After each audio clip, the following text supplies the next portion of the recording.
If we are part of humanity, identified with humanity, in sympathy with humanity, we are doomed.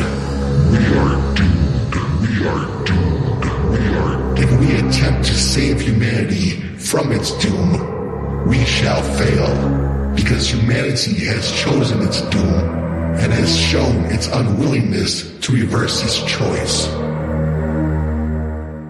Our only valid course of action is to detach from humanity. Detach from humanity.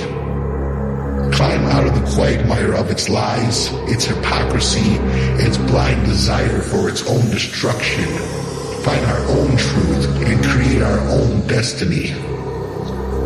But is it enough to break the links on the surface, to rebel against these superficial manifestations of a deeply rooted corruption? Is it enough to say, I am not one of you, I am not one of you, I am not one of you, I am not one? How deep is your conviction? If the world is to blow itself up, shall we escape the cataclysm by removing ourselves to an island? By no means. Although we have no link with the mainland above the level of the sea, the link is strong and permanent below. And if we think the water separates us effectively, we deceive ourselves. So it is our links with the human race. We can protest and separate ourselves, act differently, openly reject the normally accepted values of humanity. But how deep does it go? Not very. Below the level of our conscious cries for revolt, lurking in the hidden depths of the mind. Powerful and deep-rooted are links as solid as the ocean bed that bind us to the human predicament. Consciously, we are detached. Unconsciously, we are part of, identified with, immersed in, submerged by the futile tragedy of the human game. It is our futile tragedy, whether we like it or not, because unconsciously, we have made it ours. If we are ready to break the links we ourselves have created, we must dive down into the depths and find them, bring them to the surface and examine them, know them, understand them.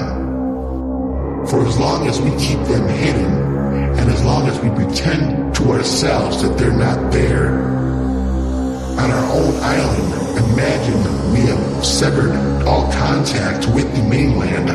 The links will continue to bind us, and at that end, far from finding that we are free from the agony of man's destruction as a race, we shall find ourselves part of it, as horrified to see his image crumble. As horrified to see his image crumble.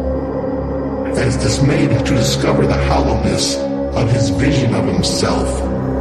As the most convinced conformist.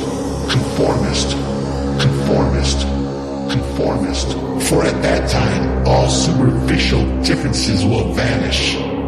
All conscious disagreements will cease to apply, and what will emerge will be the basic realities, the basic agreements, the basic identifications.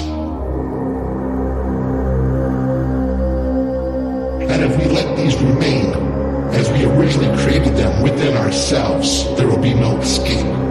Humanity's doom will be our doom. Humanity's damnation of itself will be the damnation of ourselves. We must break our links, sever our ties, plumb the depths of our unconsciousness and cut the bonds in which we've bound ourselves. And there isn't much time. The distant rumblings that are heralds of the end have become a mighty roar closing in about us, piercing our eardrums and causing the very earth to quake beneath our feet.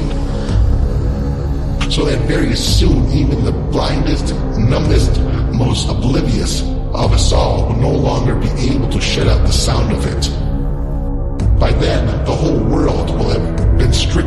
sound of its own approaching doom. Every man will gaze in horror at his fellow man and see his own fear reflected back at him. And by then, we must be free if we are ever to be free. By then, the bonds that bound us must be broken, and we must stand above the terror of the end. Terror of the end. Aloof, detached, a part of something new. For every end, there is a new beginning. There is a new beginning.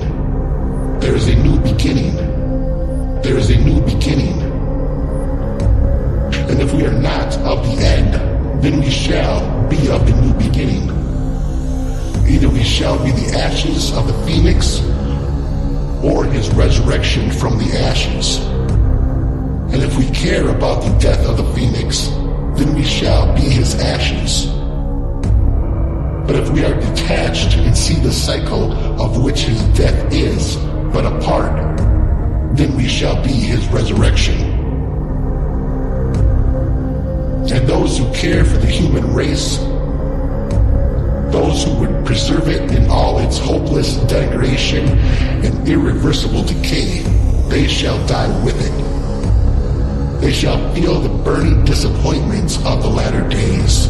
They shall feel despair. They shall know the horror of the lie exposed too late. They shall feel the fires of destruction within their souls. And they shall die because they could not die. They shall be destroyed because they would not be destroyed. They shall suffer agony because they would not feel agony. They shall see the utter destruction of their race because they would not see it. And when the day comes and the human race begins the final phase of disintegration, then shall those who have clung to the lie through self-imposed blindness and ignorance know the truth behind the lie, but not because they saw it, and they will try to separate themselves from the lie, which now in the light of truth comes like fire to their souls. And because they have not sought to know the lie and cast out, but have clung to it,